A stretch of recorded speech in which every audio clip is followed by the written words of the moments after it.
Okay, we will go over single-step transfer papers like Forever Laser Light, like the speed runs that you probably know. We will go over the most popular two-step transfer media like Forever Laser Dark. We will go over Uninet two-step standard.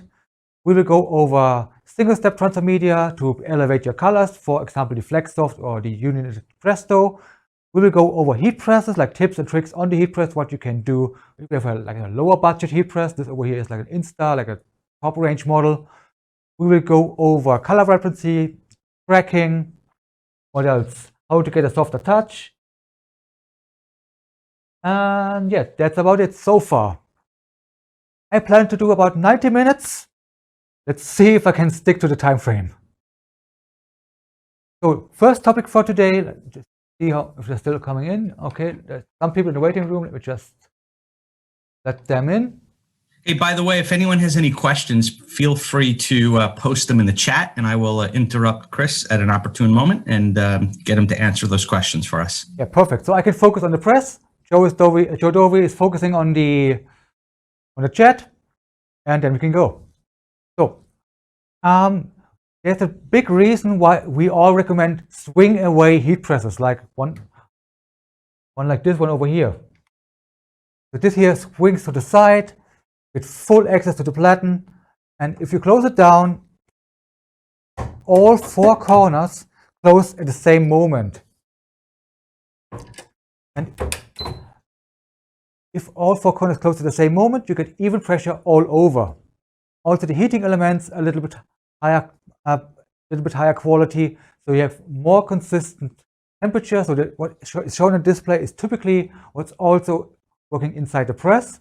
While with lower budget heat presses, the heating element can break and you don't recognize it immediately. Then you have so-called cold spot at some point. Let's say you have it on the right-hand side, there's a cold spot. On the left-hand side, there is a hot spot. And then the adhesive, especially from two-step media, will be more rigid on one side than the other, and this might cause faulty transfers, like these little heat holes that you see sometimes. Transfers don't work.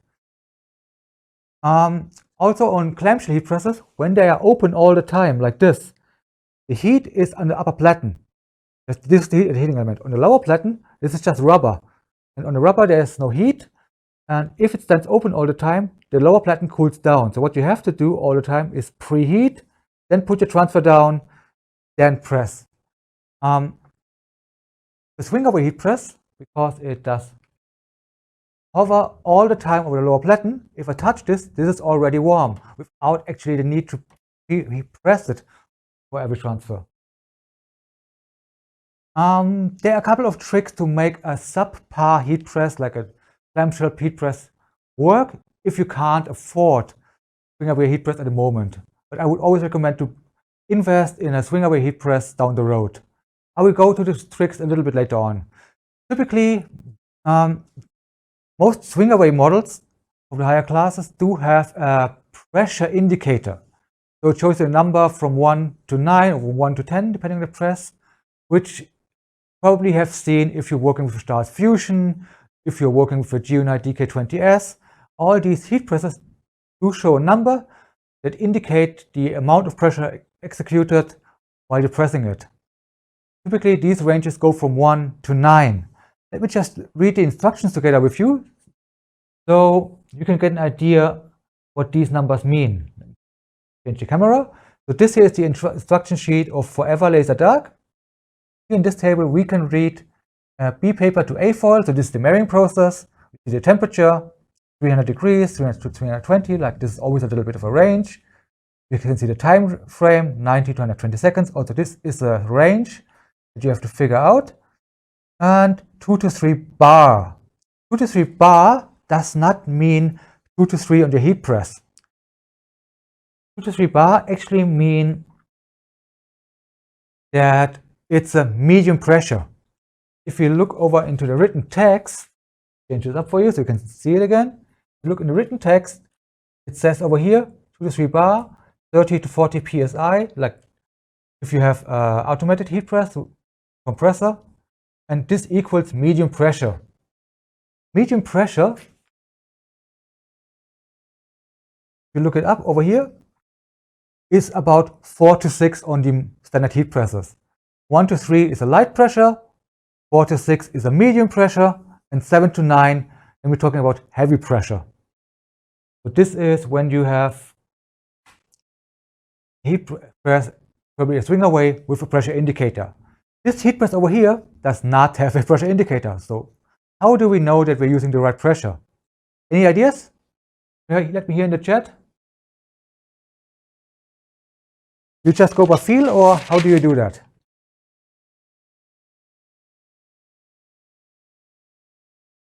People enter over here.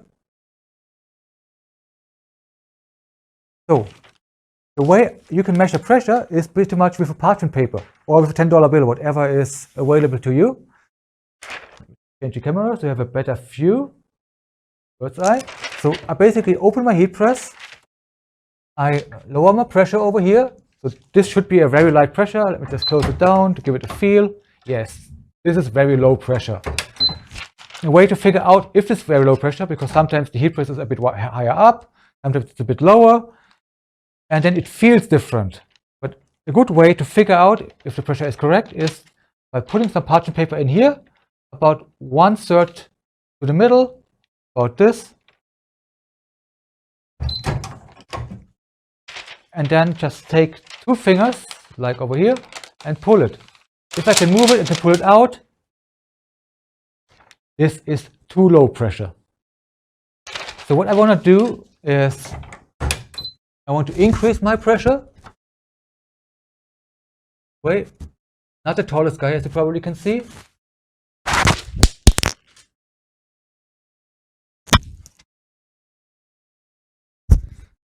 Just lost my microphone. Just give me a second. That has to go back in here.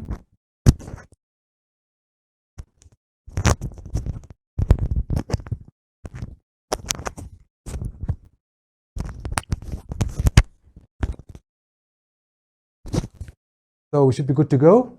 Yeah, sound is good. Okay, if you have a clamshell heat press, just do this little trick on all 4 sides, like front corner, back corner, because on a clamshell heat press you will unavoidably have higher pressure in the rear, because it closes down first in the rear than in the front. So I just increase the pressure a little bit. Press it down. Now I cannot pull this out anymore. A little bit too hefty. There we go. So this is one way to figure out if you're working with the right pressure range. Go with pretty low pressure until you can pull it out.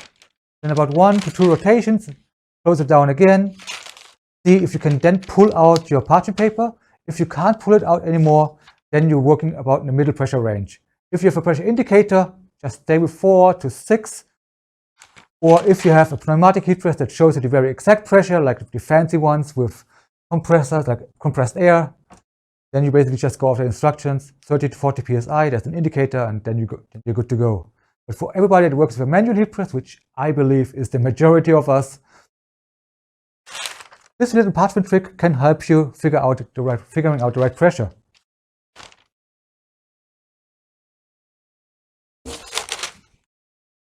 Another trick that we figured out would be,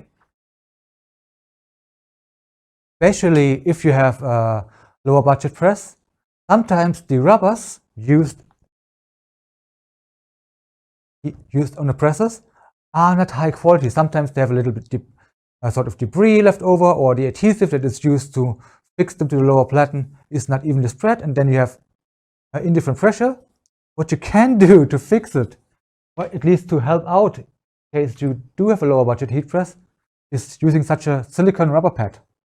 These are usually used to press hard substrates that do not like direct heat. For example, mirror over here. If you expose the mirror to direct pressure, it might crack. So what we're going to do typically is we have our substrate here, put the transfer paper on top, and then we cover it with a silicone pad like this, and we press it. If we go for hard substrates that don't like direct heat, The same silicone pad can also be used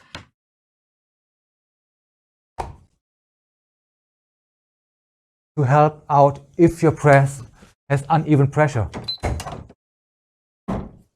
So this should work. A little bit less. Oh.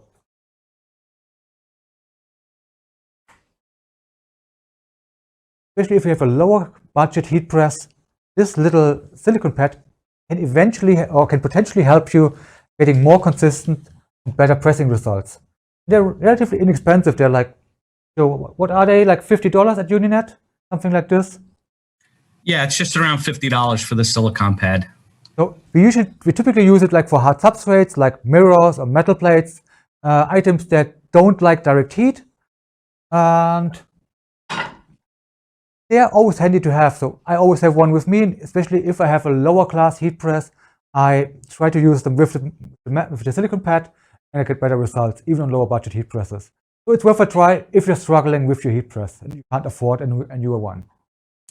Chris, while you're on the subject of how to overcome problems with insufficient heat presses, you might want to discuss the concept of the laminator that keeps popping up lately. Yeah, sure. So a laminator is actually just used for certain media. For example, the two-step premium or the two-step premium stretch from Uninet, for example, this is a media that requires a laminator. It basically squeezes out all potential air bubbles in between, and then they're pretty much pre-married. The papers don't shift and move if you marry them. If you have a higher grade heat press, like for example the Insta, Geonite, DK20S, or the Stars Fusion, then you typically do not need this laminating step.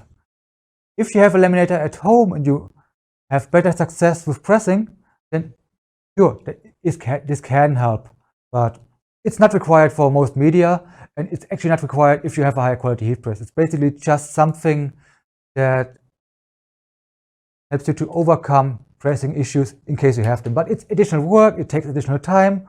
Or such a rubber pad, you can just put it down underneath and you don't invest any further time. So I think the rubber pad might be a better solution than the laminator. So let me just work with single-step media first, because that's the easiest one to learn. Let me just show you one example of single-step media. So this here is a light gray shirt, like a medium gray shirt. Great. And this is single-step media on it. Single-step media is used for fast promotional runs mainly. The durability isn't as good with a two-step media, but single-step medias are typically cheaper because it's just one component instead of two, and they're faster to produce. You typically have a pressing time of about 15 to 30 seconds, depending a little bit on the media. The way this works is you do have single-step media. This one is always a paper-to-paper. It's like a paper system. There's a single step. You have t-shirt. It's typically cotton or a cotton polyblend, something that's heat resistant, because single-step medias use higher heat. They use 180 degrees Celsius, or if you're from the US, about 360 degrees Fahrenheit, 380 in that range. Single-step media, some find them quite difficult because they are a warm peel. So you press them, wait a couple of seconds, and then you peel them. Some instructions do recommend to rub it cool, but what I do is basically, I have a very simple trick because I'm a simple mind. I do have the 5 Mississippi technique. Let me just show you how this works. So the first thing I'm gonna do is switch the camera for you so you can see something.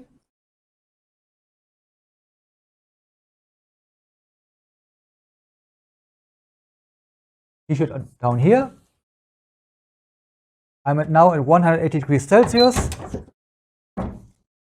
Give this a little preheat just to make it nice and smooth. Maybe a little bit less pressure. Have the rubber pad underneath. So now everything is nice and smooth. And with single-step media, you want to have, just cut it in between here.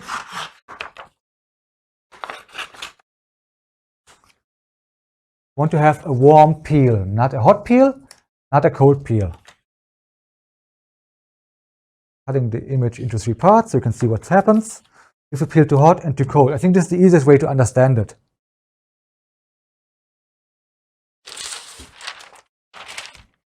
I'm going to use 2 parchment papers over here. I always cover my transfers with something. It can be a piece of copy paper, it can be parchment paper, it can be a Teflon sheet, just something that's thin that covers it. We're good to go. About medium to higher pressure, so about a 6 to a 7, and we press it for about 30 seconds, and then we peel it warm. I'm going to peel this part over here hot directly after I open the press, this one after 5 Mississippis, this one I peel cold. So you can see what happens, and you can also see how to find the right temperature.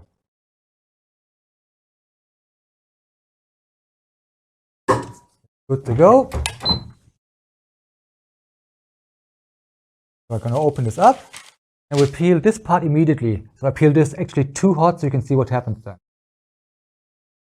Hey, this shouldn't work. Okay, this time it worked. Let me just do another one where it doesn't work.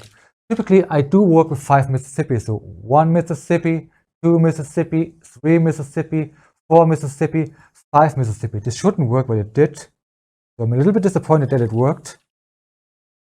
Sometimes it's quite hard to recreate issues on a live stream. So this one worked as well, like with 5 Mississippis, and this one we peel cold. So we just take it, put it over here. Put things out of the way. Go. We just let this one here cool down. Yeah, I think the key thing to understand here with this one-step media is this dwell time, which is the time that you're waiting between when you open the press and peel it, can vary. And that's what makes this type of product somewhat complicated for people. It's also very circumstantial based on climate. So this will change. You might have to change your procedure from one day to the next or one season to the next. Yeah, right now I have the air conditioning running right behind me. As you can probably see, the paper is moving, the balloon was moving here in the background. So let me just cool this off a little bit. And the perfect way to cool it is pretty much a MacBook. So it's aluminum and it draws down the heat very quickly. So now this is cold. Just try to cool this. Now you can see it doesn't come off. It's very sticky. Now the paper rips. See that? Just change the camera. You can see it a little bit better. You see now the paper rips because now it's too cold. Sometimes you can save it. Sometimes you can rescue a transfer if you repress it again. But often you have a background then, which you don't like on this single-step media.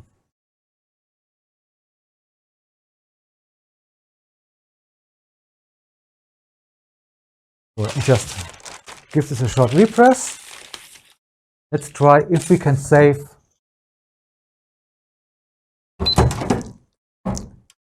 the spot where we waited for too long. We'll just give it a few seconds. There we go.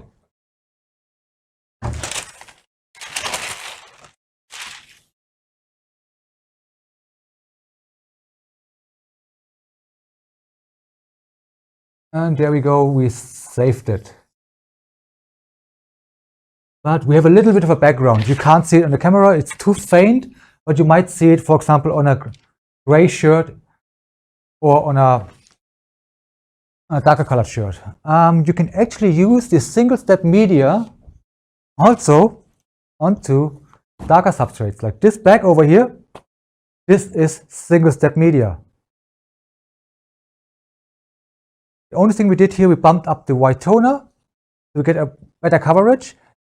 Single-step media will never be as vibrant and will never be as durable as a two-step media. But if you have cases that you actually don't wash, like a happy birthday t-shirt for an event, or for gag shirts like a marathon, or like these drawstring bags that you maybe wash in your life maybe 3 or 4 times, if at all, this is perfect for single-step media. Chris, a question in the group. Someone's asking, is this media for use on the iColor 550? Single-step media, yes. There is Yep, Speedtrans on all printers. There's Speedtrans one-step media. Laser light will also work on the iColor 550. So yes, this will work.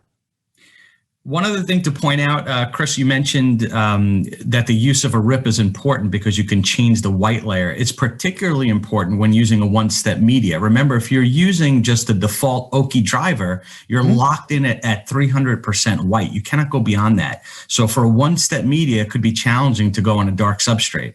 Yes. This is where it comes into having a RIP. If you have the Forever RIP or the Pro RIP, you're able to bump that white up to 400%. And now all of a sudden you can go on some of those darker substrates like that red bag Chris just showed. So it's really important there to understand why that RIP is critical. Let me just show another example.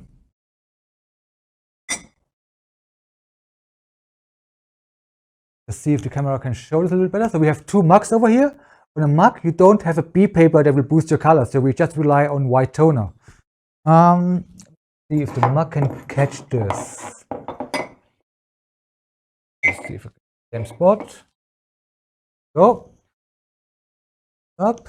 So let me just go back. So you can see that this mug over here more vibrant than this mug. Hope the camera can catch it a little bit. Can you see it, chat? Yeah, it should be visible. Like this one, this one here has more white toner than this one, and this is how we control it in the RIP software. So that's why it's very important to have RIP software to basically fine-tune and control the amount of white toner to your specific application. Chris, a question is coming in. Someone's asking, do you have to use white toner on a white shirt? So that's one we get all the time. Best question ever, because I prepared an example. Okay. The next example that I wanted to show is, do we have to use white toner? And this is one of my favorite examples over here, the Grumpy Cat. This one over here, this is done with white toner. You can see the colors are a little bit dull. They actually don't look really vibrant over here because the white is on top of it. This is an overprint if you're using Uninet printers. This one over here is just a regular CMYK print, so I'm not using white toner. And the colors look better over here, to be honest, because they're not covered with white toner over here from this view. But we actually will see the image from this side later on when this is on the t-shirt. So we will need the white toner behind. And what I'm going to do now is I will press both of them on a t-shirt. It just takes like 15-20 seconds, so don't lose much time. You can see live what happens if you're using no white toner on a white t-shirt. So this here is just a regular Fruit Loom cotton t-shirt, nothing special.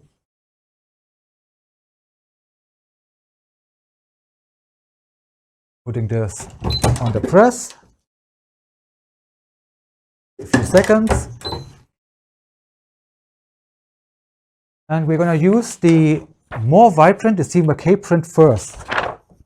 Change the camera so it's a bit easier for you to see what I'm doing. So just side by side. CMYK, CMYW, like this is with white toner. This is with white over your colors or white overprint.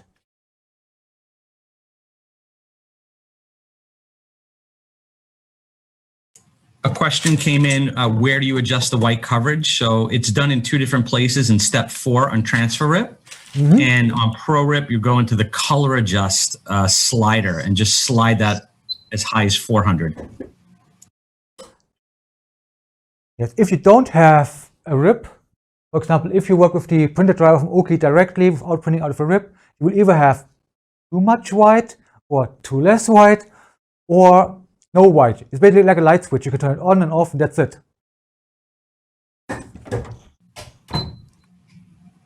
It's also important to understand you don't want too much white. Too much white is a bad thing. Okay, yes. It will wash out your color substantially. So now I'm going to peel this and see if the camera can pick this up. We are missing some parts. Some colors work perfectly, some others don't work at all. Yeah, you can see it quite well here on my sheet over here, but some colors are remaining on the transfer sheet. Let me just show you same design here on the close-up cam.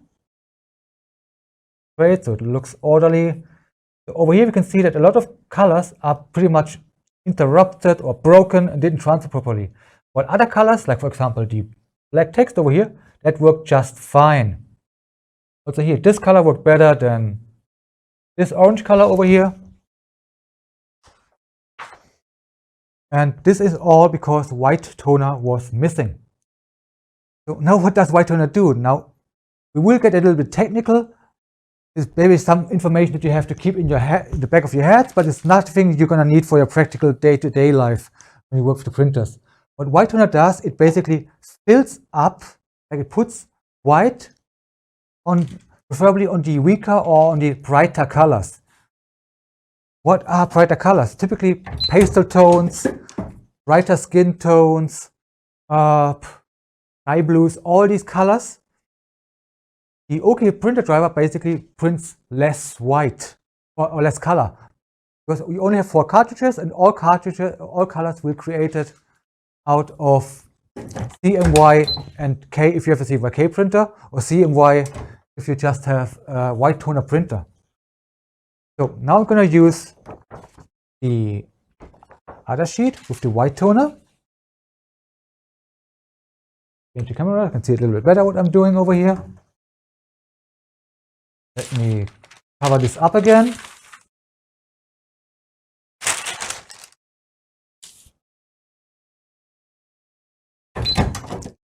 So now we're going to press this again for about 20 to 30 seconds.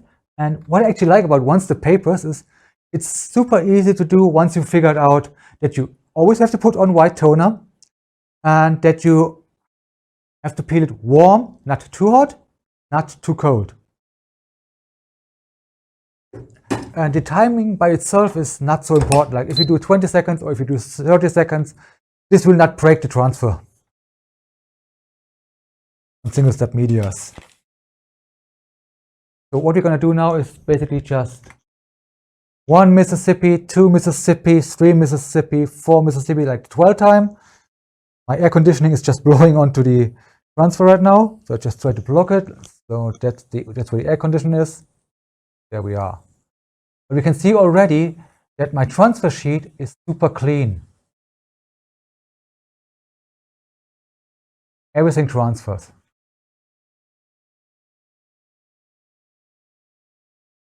Colors are nice and vibrant, while the colors on the CMYK print, put it side by side for you. Especially here in the orange, like the lighter shades, the yellow. These colors didn't transfer properly because there's too less toner on the sheet to make the coatings work. And with the white toner, it fills up white toner, so you have enough toner for the coatings or for the transfer papers to work with, and then your transfers will be successful. The biggest difficulties with single-step media is basically managing that you are realizing that you need white toner, although it's a white t-shirt, which sounds kind of strange. Why do you need white color on a white shirt? But the white in this case is not to boost your color, it's just to make the transfer actually work, so that there's enough toner on the sheet, so the transfer paper realizes that there's something to work with. If this makes sense for you. Any further questions on the single-step transfer media? What to use it for and how to use it correctly? Any further questions on that in the chat?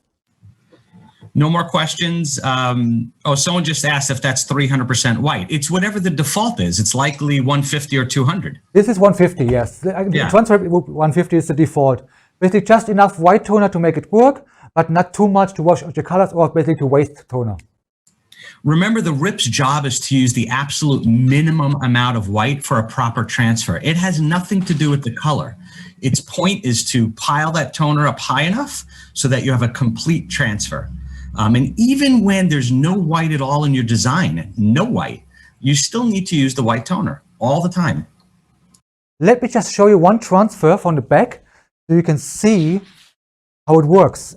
So this is a quite good example.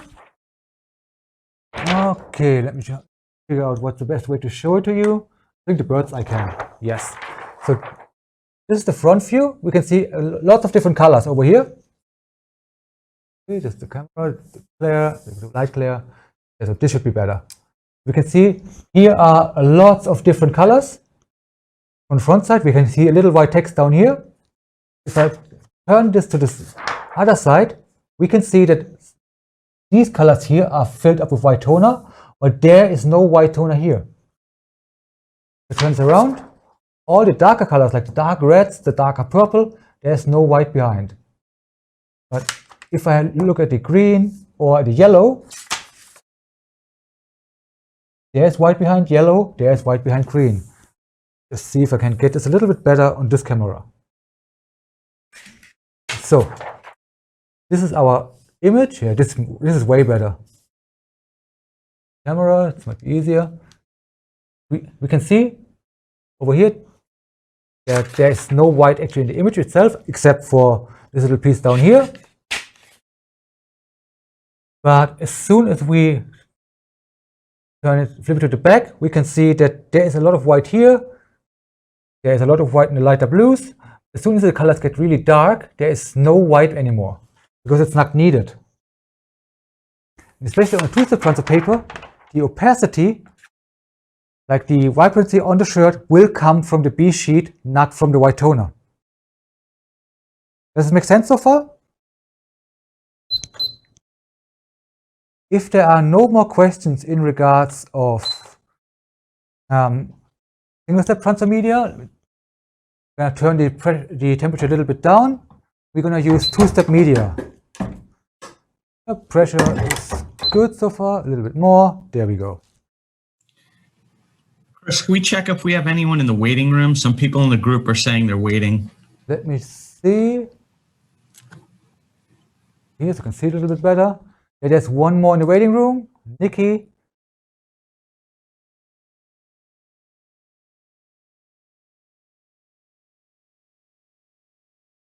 If there's a white line above your design or letters. Okay, this is joke. Oh, what are you talking about over here? So, should be nobody in the waiting room anymore. Zip.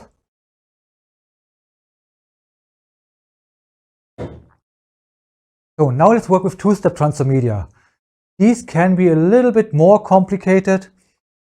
Let me just go with the basics. Two-step transfer media, we can either have our design like this or like this. We can have a full-scale design, this guy over here, or we can actually have it rasterized like there. The better way to use a two-step transfer media is always to create empty space. Yeah, a bit better, so you can see it better. This here, like a full-scale image, will always have like a plastic feel. It's very crunchy. Let me just show you this on the microphone. So when I crunch this, you can feel it, or you can hear it how it feels.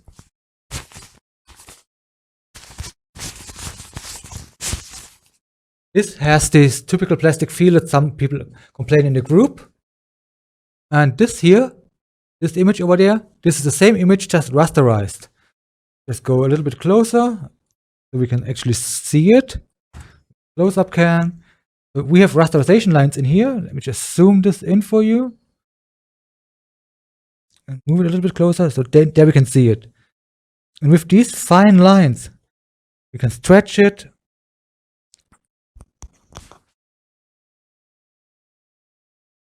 We can crumble it.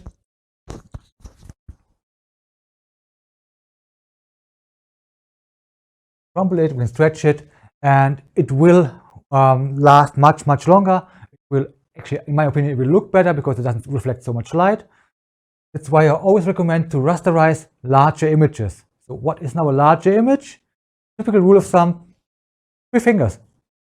If a solid area is bigger than 3 fingers, let me close up again. Well, this here is obvious. Here we have 3 fingers all over, so this is a very closed image. This is something we want to rasterize. But we don't have to rasterize every image, like for example this one over here. Not rasterized. Let me just zoom in for you. But we have a lot of natural empty space in here. See all that? If I use my 3-finger rule, there's a lot of empty space in here, covered. In the middle, like there's a lot of empty space here in the nose, around the sunglasses. There's nothing printed, black is knocked out. Over here in the head, like this is the most solid part. We have empty space in here, empty space in there. It's all good. Also, we do not want to use too much white because we do want to use RIP software also on these kind of prints, even if we don't want to rasterize them. Let me just show you one example over here. A little bit closer. Wait for the camera to focus. Does it?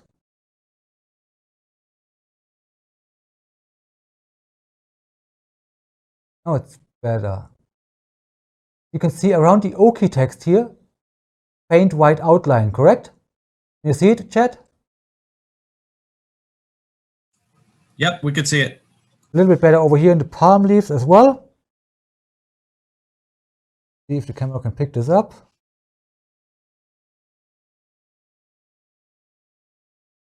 There we go.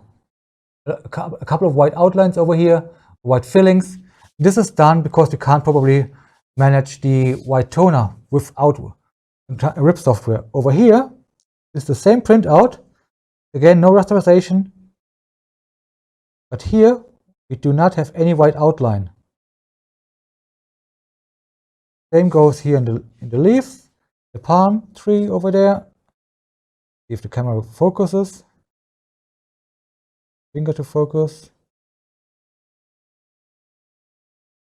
Also here there is no white outline anymore. This is done with the RIP software, with via the choke or with the underfilling, depending on what kind of RIP software you use. In transfer RIP, it's called underfilling. You can basically force it to cut off 1 up to 5 pixels in the RIP software, while in Pro RIP, I think it's called choke, if I remember this correctly, where you basically just bring down the amount of white toner on the edges. Yeah, exactly. One other thing to mention is if this white outline is off to one side or the other, you might need to register your printer. There's a calibration procedure you can run on the Uninet and the Oki printers to bring things back into calibration. You might have to do this 2 or 3 times, but that's usually recommended before you start messing with the choke. Thank you, Joe. Quite hard to pick up here on this image, but yeah, okay, this should work. Also, too much white will make your colors look washed out. Let me see if I can get this back to back. Camera can focus on it. See this red over here? This looks a little bit more washed out compared to this one over here. Same also on the palm trees. This here is a bit more vibrant than this one over here.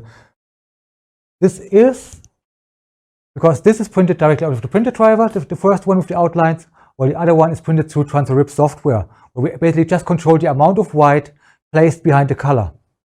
If we have too much white, especially we'll see, especially after like 3 to 4 washes, that white is a little bit more brittle and it tends to crack and come up a little bit. So it looks washed out and fades a little bit earlier. So my heat press is now at the desired temperature, so it cooled down, so I switched over that time. Let me just show you how to press the media.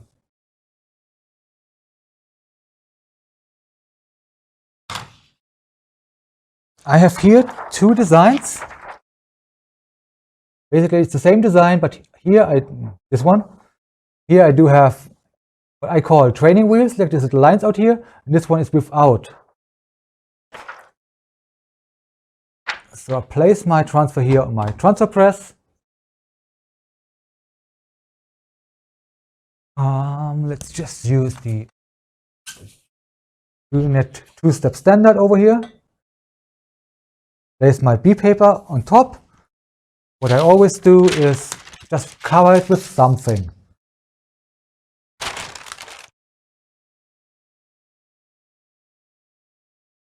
Close the heat press, Checking here, 155 Celsius, which is about 310, 320 degrees Fahrenheit. So we're in between the range. And then we're going to press it for 90 to 120 seconds. So now, why is there such a range from 90 to 120 seconds? The reason is every heat press is a little bit different. Sometimes the climate is a little bit different. If you have larger amounts of toner, like huge blocky images, you want to give the adhesive a little bit more time to connect with the huge amount of toner. Then you go with roughly 120 seconds. If you have just little logos all over the sheet or just a letter size sheet, you often get away with 90 seconds. The typical working time is about 90 seconds A to B, about 30 seconds on the garment, and then finish it off another 10-15 seconds. So give or take about 3 minutes for a t-shirt. We can actually cut this down by the factor of 5 if you want to. But this is more like for the pros once you master the regular process.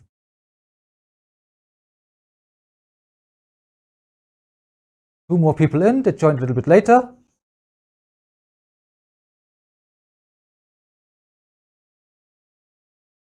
Two-step media, by the way, is the Swiss Army knife of transfer papers. You can decorate pretty much every kind of fabric with two-step transfer media. As long as it's kind of porous or textile-ish in surface, you have a very high chance that two-step transfer paper will work on your substrate. It doesn't matter if you have cotton, polyester, polypropylene, cardstock, paper, or even mylar balloons like you see here in the back.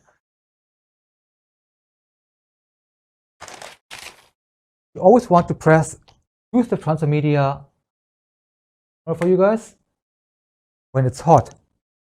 What you do not want to do is press down your finger over here like that. Otherwise, you burn your finger and you speed up because it's hot, because it hurts, and then you speed up. What you want to do is just do it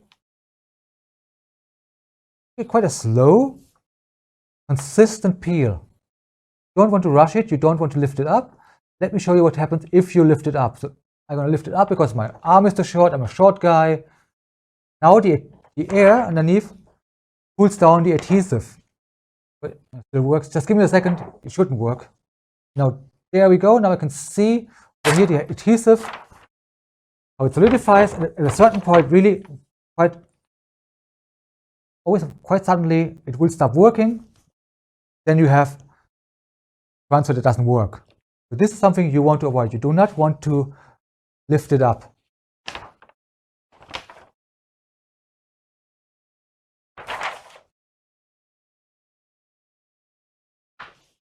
This one's already done. This one was it. What you always want to do is check if your print is mirrored, because you always will turn it out around later on. So the shiny side is the side that you do not print on. That's the side that's facing towards you later on. You press it on the garment. If it's mirrored and the paper is kind of milky, frosty, then it's the right side facing up. If you have unit two-step standard or forever laser dark, then the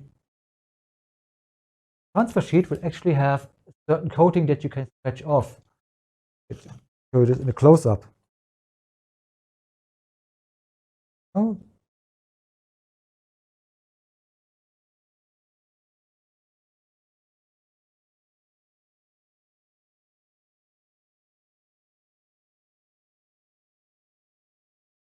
Let's do it this way. Focus is better this way. There we go. It has a coating. And you can, if you want to, scratch this coating off. Then you know it's the right side facing up. So this is the side that you want to print on. This is the side that is facing towards you if you press A to B. I think this is a quite good way to remember. Basically, just make a habit out of it. Scratch the corner, look if you can scratch it, and then place the B paper on top of it. Otherwise, you might press the image against the rubber pad, which is not really desirable. You can get off these images once you press it on the lower platen with a couple of presses of copy paper. You can remove most of it, but you will never get a clean rubber again once you press toner onto the rubber pad. So that's why I recommend always scratch it to figure out which is the right side facing up. Now I'm gonna press the same sheet with a training wheel, like these two stripes. What a lot of people do is they tend to speed up, especially at the beginning. They start to peel this way, and suddenly when the arms get too short or the sheet is too long, they move up more and more in a horizontal angle instead of a flat angle. So they lose the flat angle at the very end where the paper stops, where the transfer stops over here. Then they tend to move up quite rapidly. Then you lose little bits and pieces on letters, for example. Every time you the image ends, then you use involuntarily a little bit more force than you actually wanted to. You might rip off by accident a little piece. And if you have these training wheels here on the sides, you will always have the same consistent pressure or the consistent force that forces you to always keep the same speed. This way, you force yourself to a certain peeling speed, basically train yourself to peel in the correct speed. You will have a much higher success rate, especially if you have detailed images. Does this make sense for you? We have 10 more seconds to go. We're going to change the camera to the bird's eye again.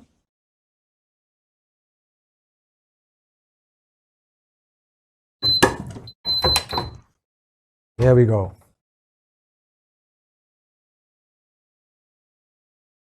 So what I always do is I'm going to lift this corner a little bit up.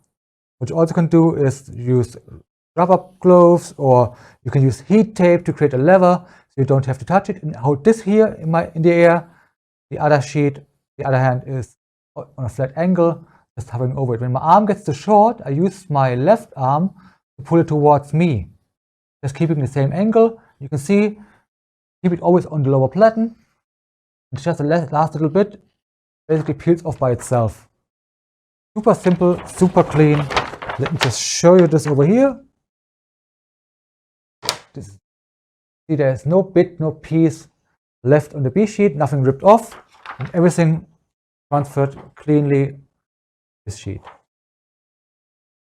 And with the B paper behind, you can see the colors are much more vibrant than they have been before.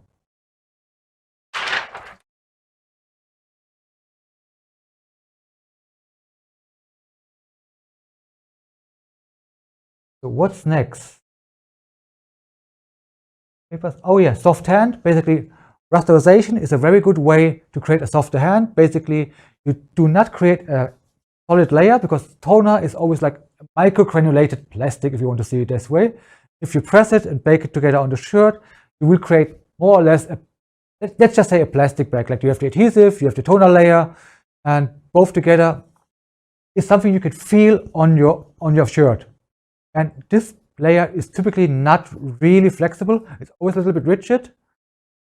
And as soon as you work with rasterization, let's say put these little holes or little lines in there, then you can create much higher stretch and you prevent cracking.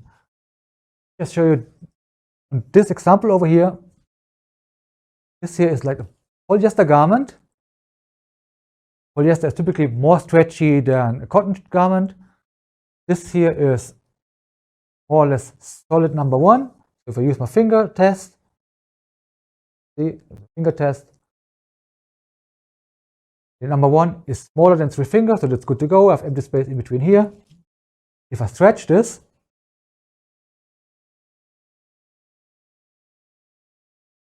for time, should break actually, does it? So let me just show you how this looks now, close up. Let me stretch this again for you so you can see what happens. Over here, I do have a couple of solid areas like this one over here. In between, I have empty space. The solid areas are never bigger than 3 fingers. Here, the number one, 3 fingers next to it. So this is pretty much the maximum size that you want to have as a solid area. Everything else has fine raster lines built into it. These rasterization lines, if you do them correctly, is something that you do not see unless you look close up. I mean, look at how small these lines are. Down here, you see Mortgage Man over there. Also press over the seam because I have the rasterization line. I stretch this, just comes all back. It looks like nothing has happened. So there are no cracks because it's technically pre-cracked in an orderly fashion, and you can control, or you can give the garment, or the transfer, a way to move together with the garment. Basically, the best way, in my opinion, is to create a rasterization pattern, just to give it some empty space, especially with large areas, to get rid of this paper or plastic feeling, how you call it, and also to give it more stretch and reduce cracking. A garment like this, especially if it's on polyester or polycotton garment, will last easily 30 to 50 washes in that area, which is a year to 2. Chris, we have a question in the group. Yes.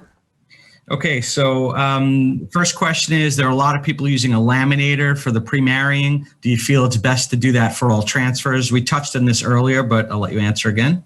I think it's additional work. I'm a lazy guy, honestly.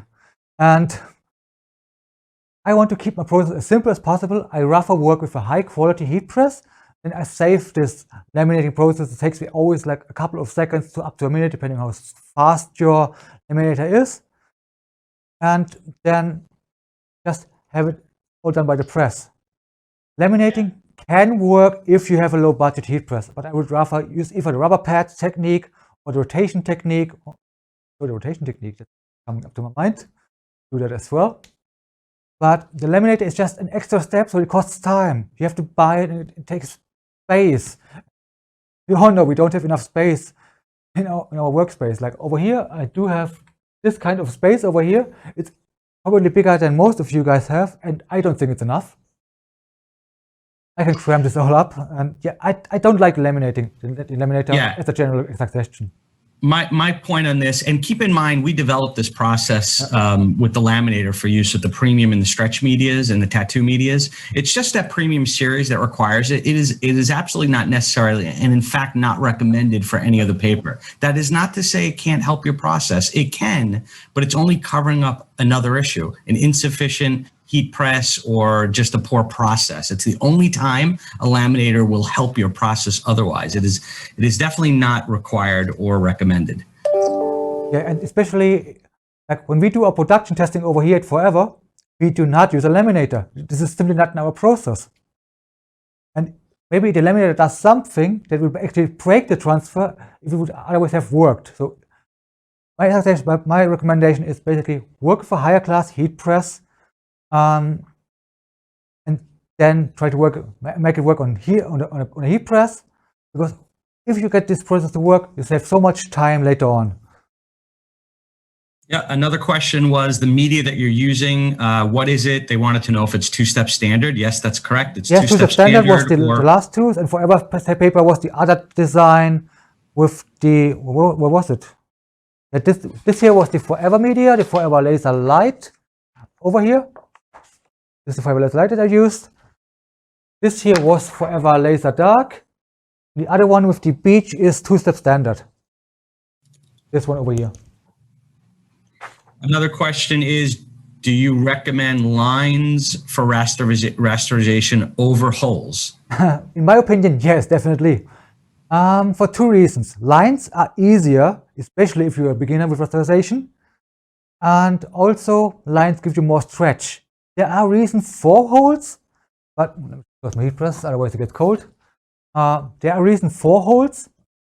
See if I have an example. Move the sample, just to find another one. There are reasons for holes, especially if you have something that you want to look up close up. For example, a picture or portrait of somebody. Not what I wanted, but yeah, okay, these two will work. So, for example, if you have a portrait of somebody, for example, Sub-Zero over here, or this was Morgan Freeman, right? And then if you look close up, the holes look more natural and they are not as disturbing as lines can be. Your eyes basically just don't pick them up as quickly. Let me just show you this close up so you can see a little bit better. This is zoomed out. Can you see the holes from here? Move this a little bit. You can only see them if you could look really, really, really close. There they are. And you're actually more used to see holes in your day-to-day life. Another example as well. Zoom out. You're used to seeing holes in your day-to-day life because you see them more often. For example, in video games, in pixels, you see them. In screen printing, they are more common. But lines give you more flexibility, especially if you have something like this over here. Take it, stretch it, try to destroy it, comes back, looks all nice. Zoom this in.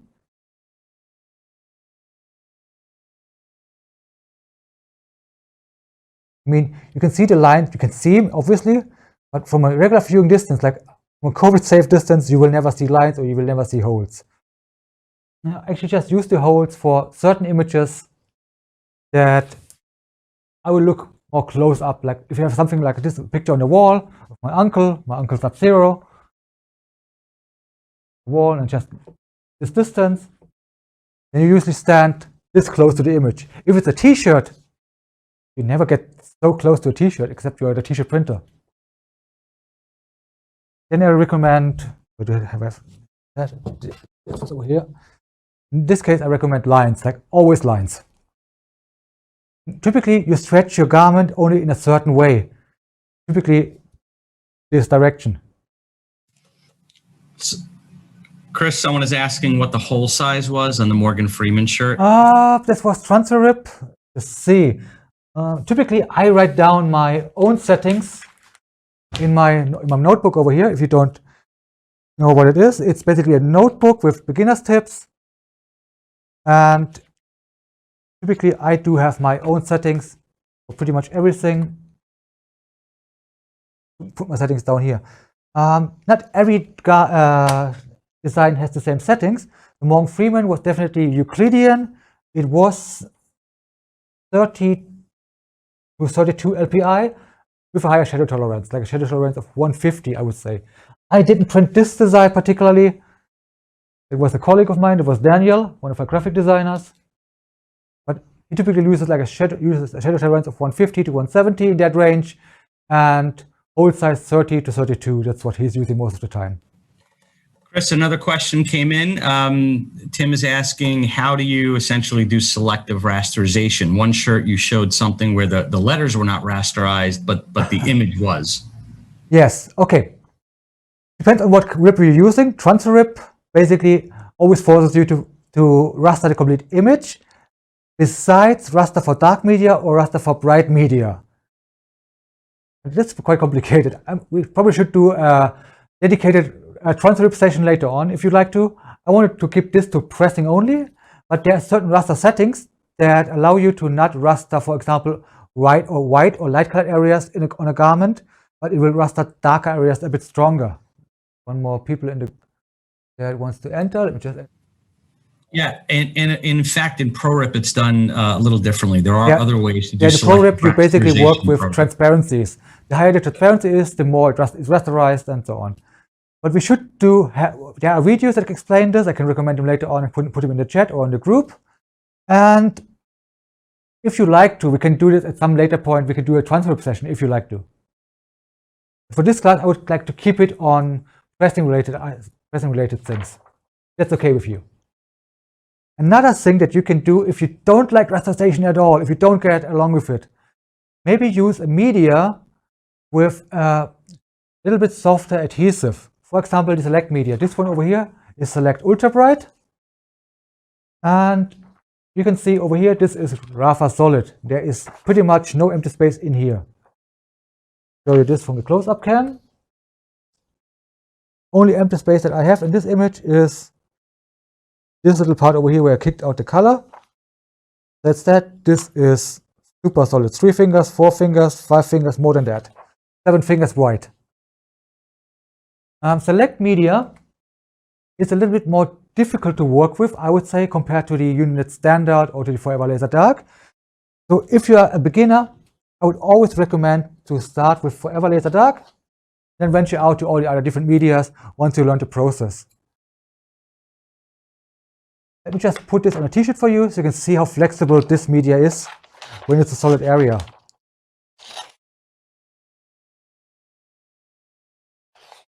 So just cut off the edges. Does everybody know where we cut off the edges?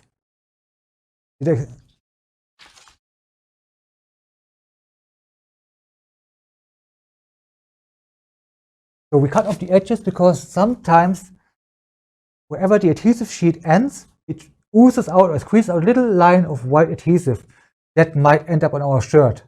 We can remove these white lines of adhesive later on from the shirt with some heat tape, for example, but it's much easier to just trim around instead of removing them afterwards.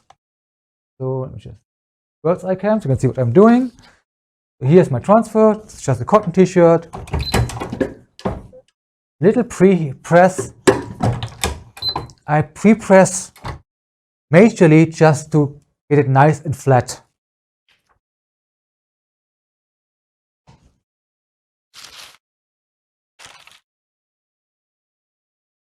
We cover it up with something and press it for the requested time and temperature. Select conveniently has the same temperature as Unit 2-step standard and as Forever Laser Dark when we apply to cotton.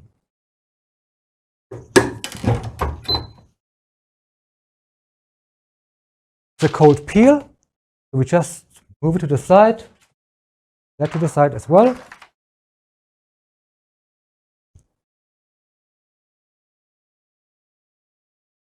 And cool it down with our special cooling tool that's just $1,000.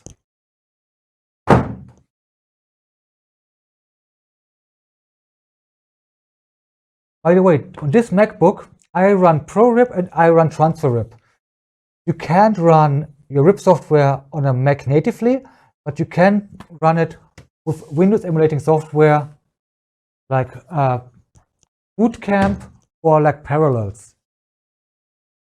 Glare, so just close up cam so we don't have the glare in there. Now it's nice and cold, then we can peel it. I hear quite often of people that, with this you can see what I'm doing, that use like cooling packs and so on to cool down the transfer. This is absolutely not necessary. What's important is basically just push it down a little bit and then just roll it off. Now here we have our transfer. That to the side, that goes into the trash. And then we just give it a brief repress to seal it in. When you repressing process is always mandatory, doesn't matter what kind of media you have, but you have different options here. You can repress with parchment paper, or we call it matte finish here at Forever, which gives it more like a matte to semi-gloss finish. We also have a more glossy finish. That is like a siliconized sheet. It has more like a gloss to it. The camera can pick it up. The third option, which is quite popular these days, would be the T-Seal from Uninet, which drives it a bit deeper into textile. It gives you the most matte finish, but also you lose some color vibrancy, so it's a trade-off. You drive it deeper into the textile, make it a little bit softer, but you lose some color vibrancy. And the fourth option that we didn't talk about yet is hot stamping foil. I'm going to show you how to use these later on. So close the heat press. So now this is our Select Ultrabright over here. If I take this is just put it on the microphone because you can't feel it over here. So the only way to show you how soft or how papery it feels is by crunching it next to my microphone. I hope this gives you the idea on how it feels. So it's not bad, but I would prefer a rasterized image to give it even softer result. But what I like about this media is basically you can stretch it and it comes back and still looks nice. Let's just show you this on a close-up cam.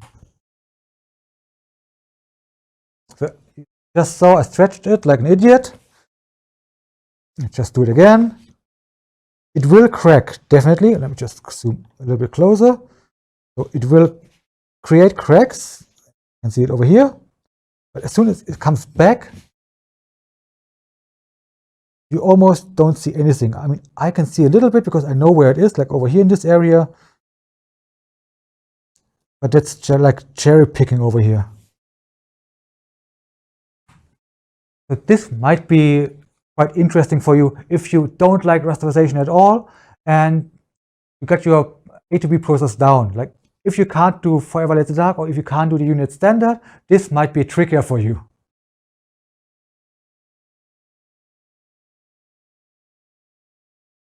So what else do we got?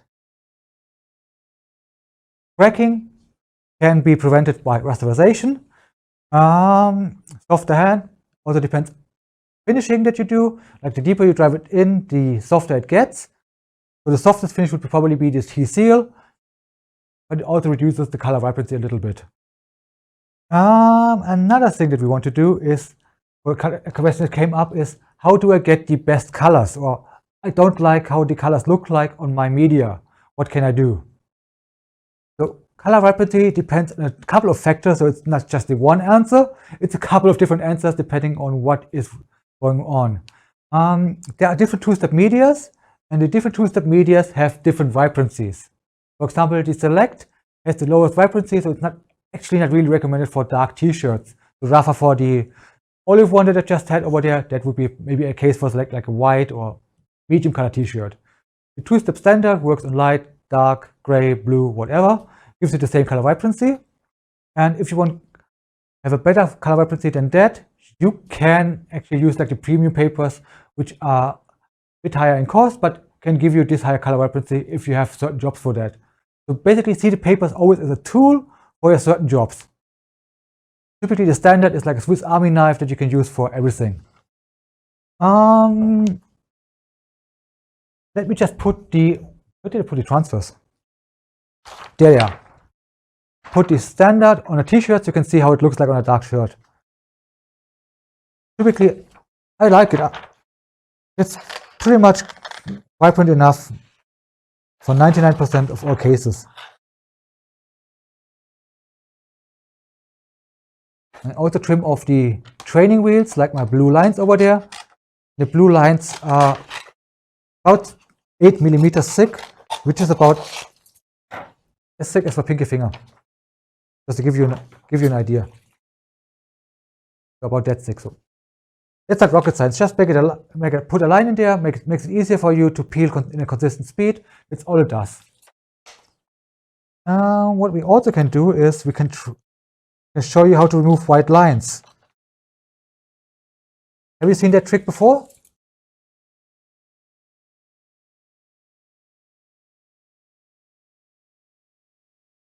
Just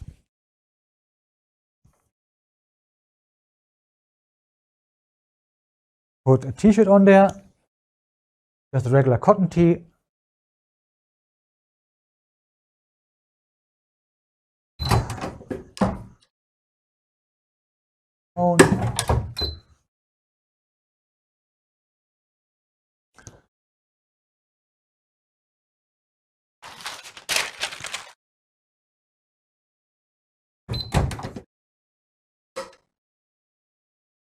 Also, temperature plays a big role in regards of color vibrancy, especially if you have blended fabrics.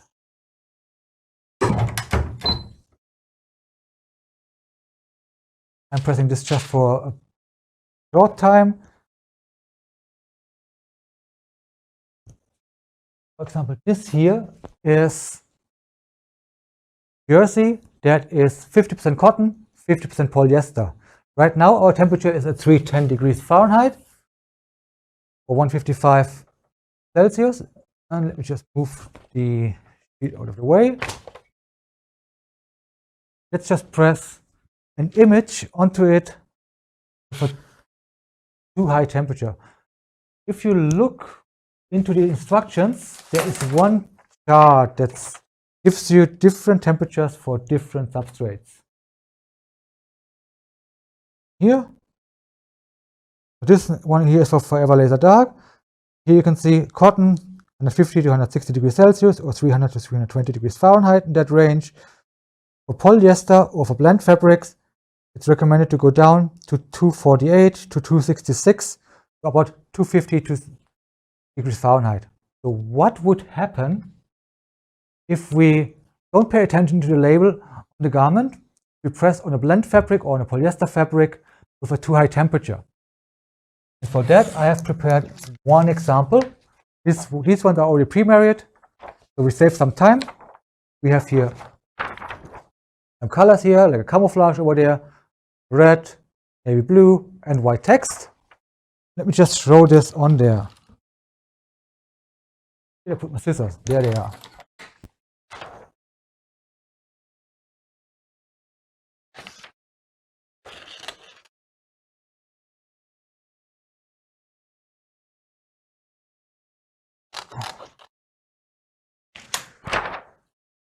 Put this on there with 310 degrees Fahrenheit, 155 degrees Celsius, and press it for 30 seconds.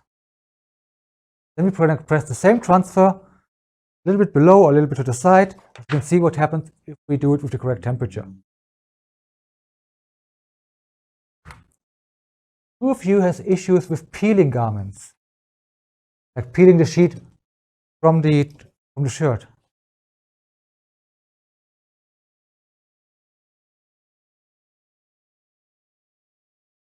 Seconds.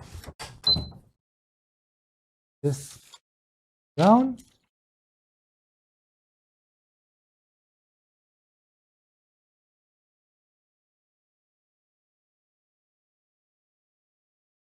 If you peel something, I always recommend to use gentle roll.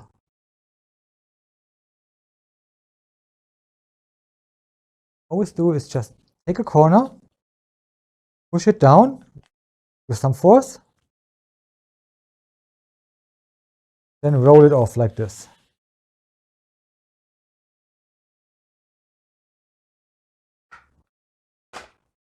And what you want to listen after is how strong the paper crackles. Microphone next to it. Microphone. This is my microphone, so you can see where I'm peeling it and how it sounds.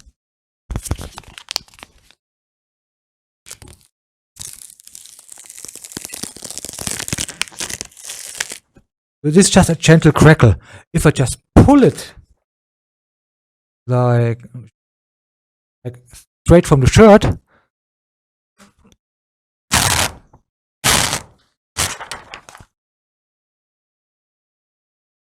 then I, back in here, work. So I just put it like that, like if I jerk it off, then it can happen that I lose some minor details, some little pieces. And over here, everything went well, except for this part over there. See if I can catch this in the camera.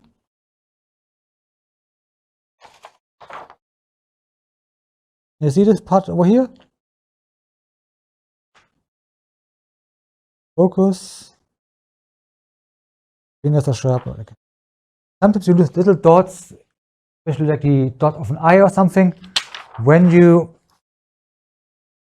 peel in a too horizontal angle, in a too vertical angle. So always want to push it down, roll it flat, make sure the crackling noise is as silent as possible. This way you can transfer the finest details. Let me just show you an example while this gets repressed.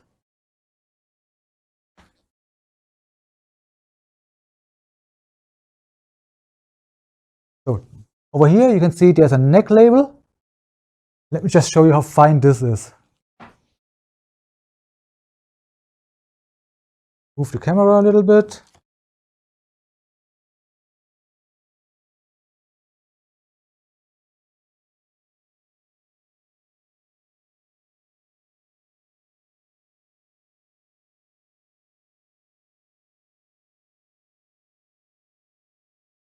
See how fine it is?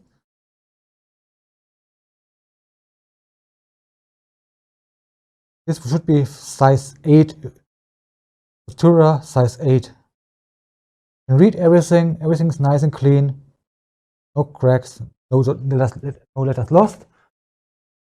Oh, I should pull this out. No letters lost. This is all thanks to the right peeling technique when you go from the shirt.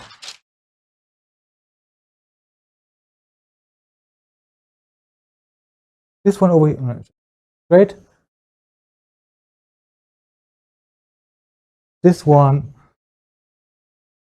is basically just standard, nice and vibrant colors, semi-gloss, and super fine details. See, there's no white fillings in between, nothing.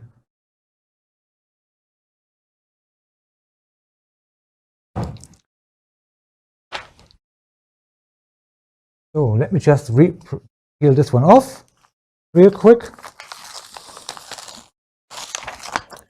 And this one is not repressed yet, but let me just repress this real quick.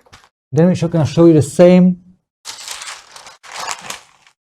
design on the same fabric with the proper temperature. Like right now, this is too hot actually. This is 310 degrees Fahrenheit, 155 degrees Celsius, and pressed for about 30 seconds.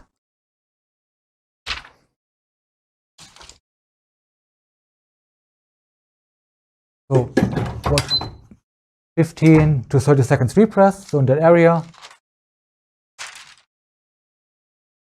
You probably can't see it from the bird's eye cam, but you can see it close up very likely, that the colors aren't super vibrant.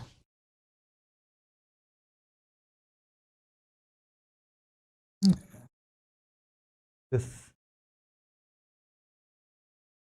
you can see here these, okay, closer.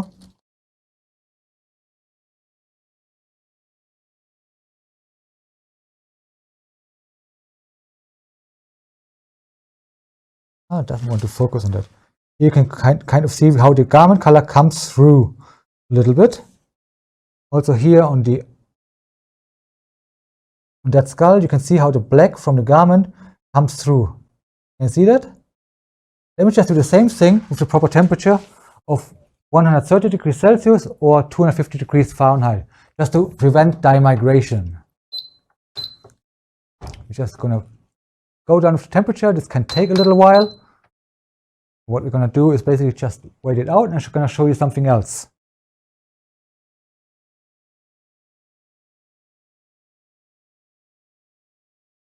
You can go onto pretty much every kind of fabric with two-step media, even onto mylar balloons, if you just use the right temperature for the right substrates.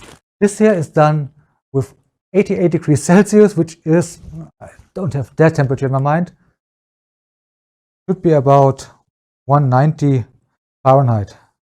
Let me just Google that real quick. Fahrenheit, 190 degrees Fahrenheit. So very low temperature, done with forever laser dark in this case over here.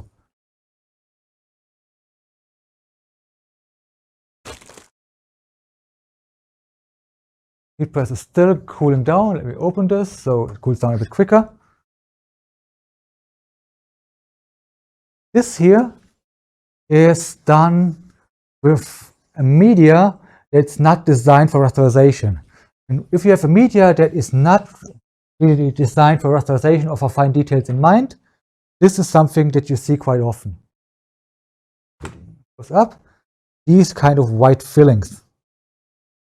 This can quite often happen with media that's not designed for rasterization. It is white fillings in between because the adhesive is too soft, too stretchable, and then it will fill in all these blanks over here. While with a proper media, with a more rigid adhesive, forever laser dark or two-step standards, you don't have any of these white fillings.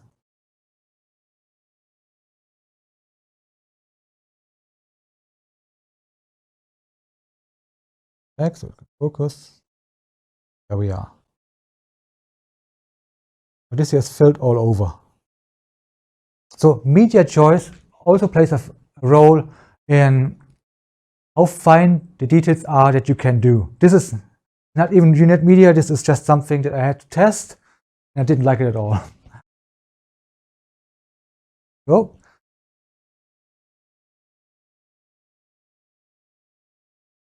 do we still have time, or do you guys have to leave? Another 10 minutes or so. Yeah. So, just a couple of examples. So, this is lines, this is Euclidean 40, and this here is Euclidean 30. So, I have here 3 times the same design with different rasterization options. Let me just show you this close up. This here is lines.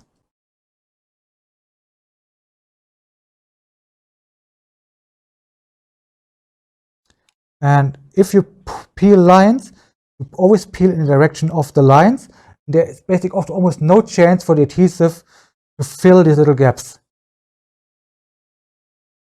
With dots, on the other hand, you sometimes have little closed spaces, and as soon as you stop or it cools down or you have used too much pressure, you can create these little white fillings. This here is, for example, 40 LPI mask, so a very, very fine mask. This here, on the other hand, is a 30 LPI mask. 30, this is a 40. From a regular viewing distance, this and this looks the same. But the 30, when you're looking at transfer rip, is much, much easier to peel. If you want to have easier than that, use lines.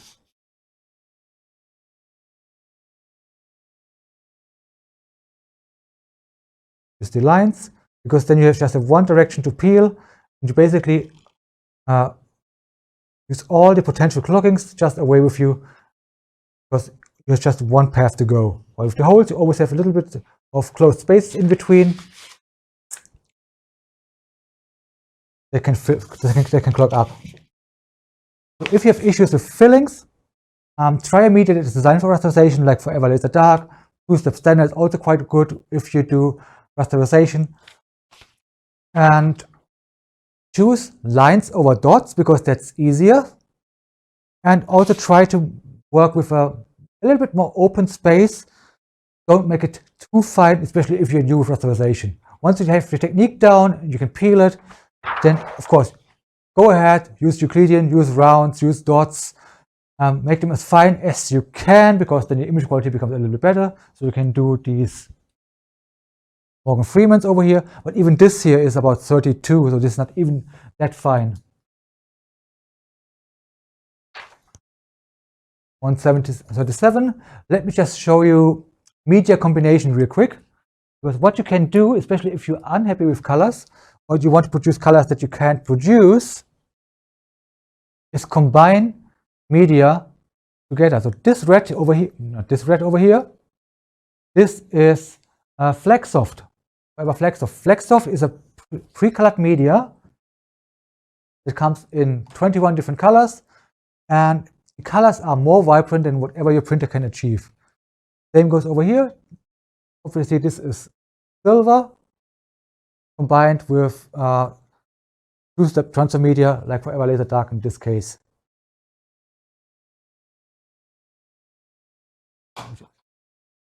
Windows, so I can't see what I'm doing.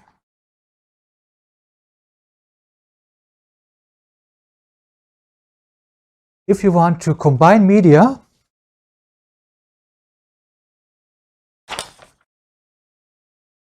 you just split your image into 2 parts. One is a multicolor part. You can do this in Photoshop, Corel, basically just the cut out part, and then you use the color of choice, for example, over here, the metallic blue, and press them on the shirt. The best way to press them on the shirt is go down with the color part first, like with the Flexsoft or with the Presto part, if you're using Unit Presto. Down for a second.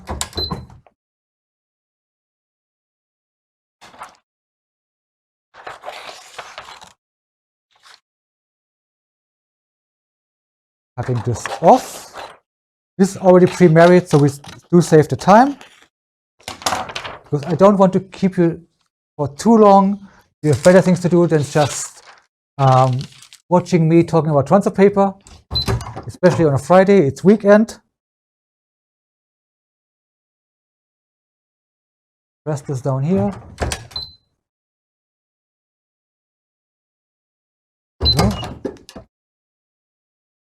Just for a few seconds. Take it off. So now we do have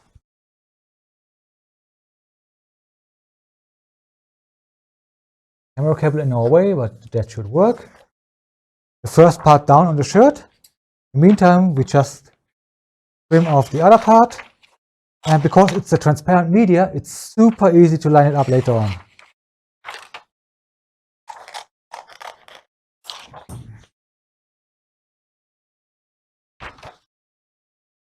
So use our cooling tool.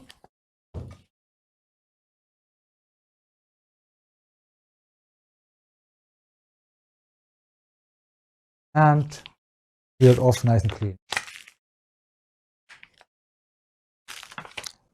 If you do not have a white toner printer as of yet, you can use this media, or you can also use the Uninet Presto, even with single monochrome or CMYK laser printers. Because the color here comes from the paper and doesn't come from the sheet. Still not cold. There we go.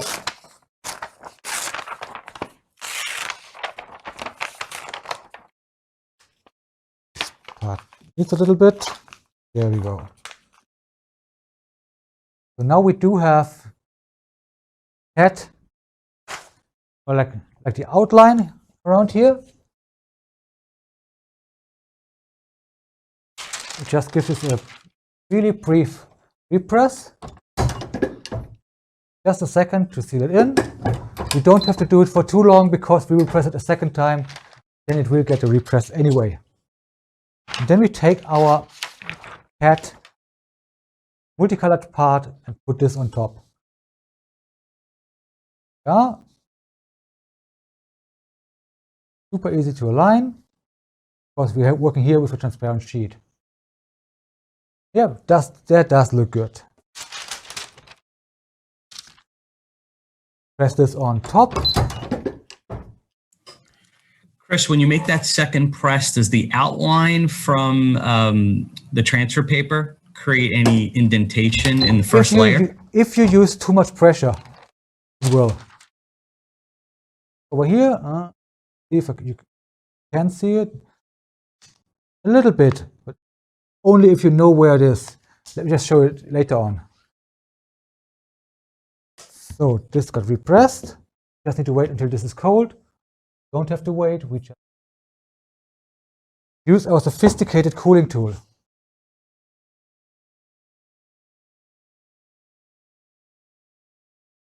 Typically do repress again with parchment of the T-seal, and then all these indentation lines usually are much less visible.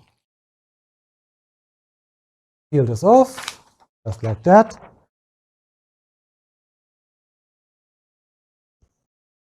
Just repress this, and I'm going to show you how it looks like in detail.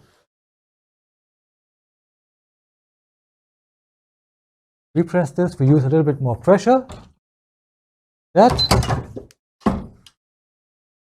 Just to make sure we seal in both parts sufficiently. Right now, yeah, the press is at the right temperature, so we're going to use the same image over here on this one, just to show you dye migration on a 50-50 garment.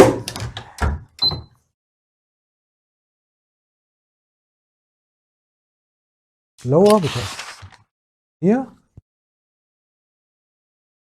So from here, you obviously don't see any indentation lines. That's how it looks like later on. Metallic blue combined with a multicolor print. Just get you the camera for a close-up print. So zoom out. The line was around here and over there. This is where the laser, where the the two-step transfer paper, touch the Presto media. You can only see a little line over here, a little line over there, but really have to know where it was. A regular client will not see this. Over here there was somewhere a line, but actually can't see it. You can also combine regular HTV with two-step standard or forever laser dark. I have tested it with the Caesar Easy Read, but it will likely work with all the other media as well. In this case, you just do the two-step standard first, you do the white toner media first, then you put the vinyl on top. Just make sure you don't peel it hot when you peel the vinyl, because otherwise you might peel off the adhesive from the two-step transfer.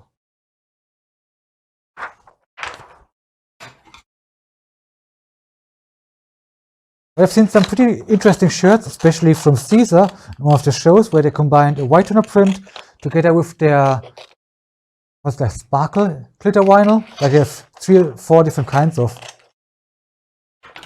So just put this like this. This should.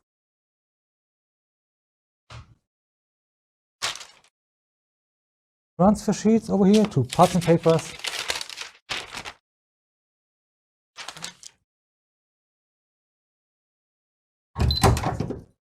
So right now we are pressing with about 133 degrees Celsius, which is about 55 to 60 degrees Fahrenheit.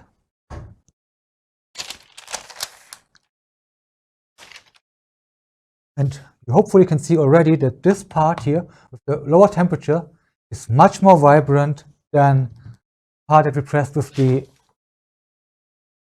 temperature for pure cotton with 310 degrees Fahrenheit. Cool off. Use our special cooling tool and find those at Best Buy for just $1,000. And one of my Canadian customers reported to me that he has used, or he had bought a glass table to cool down his transfers, to make it quicker.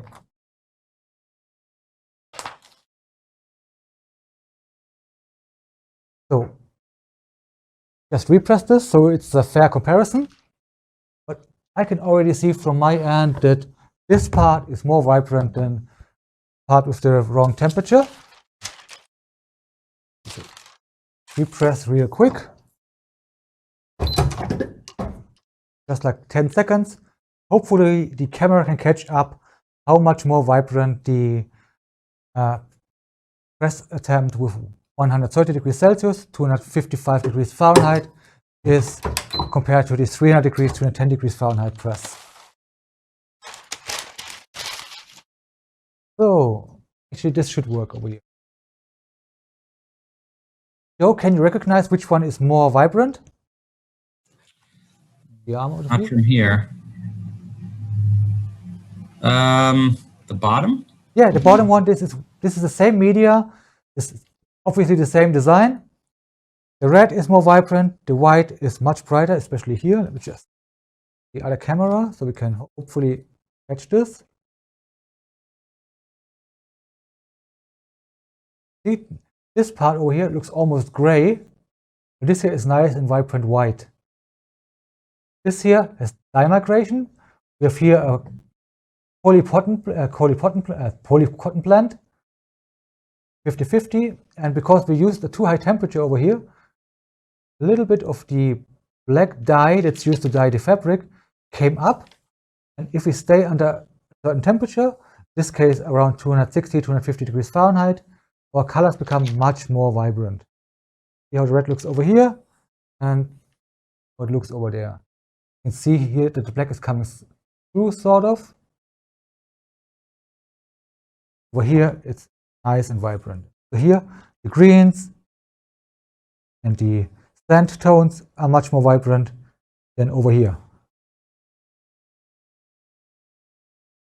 advice here, always check the label of your garment. If it is a 50-50 or if there's a certain polyester content in it, just reduce the temperature to about 250, 260 degrees Fahrenheit according to instructions. If it's cotton, just keep working with 300, 310, 320, whatever you use for the ATB process. Is there anything else I can help you with? Did you want to ask before we close? No, I think we covered all the questions.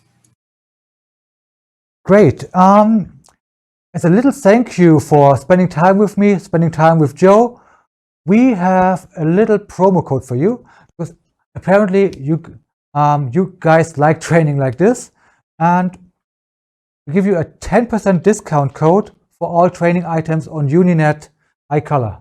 So you will get on the White Toner Beginner's Notebook with beginner's tips and with the notebook section, you will get 10% off. On the White Toner Masterclass with Rich Shannon, which is about 6 hours of constantly updated material, packed in neat little videos, edited really good, so really easy to follow up. Also 10% off. And also the artwork book, White Toner artwork book, is also 10% off. Until when, Joe? We're going to do that for 24 hours. 24 hours. So if you're interested in further training material like the White Toner Masterclass, the White Toner Beginner's Notebook, or the White Toner artwork, basically just check out Uninet iColor and you will get 10% off. Thank you for coming. And let me just know in the group if you want to see something else like transfer rip, pro rip, image editing, or something else like this again. Just let us know. We try to make it happen. Thanks very much, Chris. One note that the code to use is training10, TRAINING, the number 10, training 10 for 24 hours. Thanks very much, Chris. Thanks, guys. Talk soon.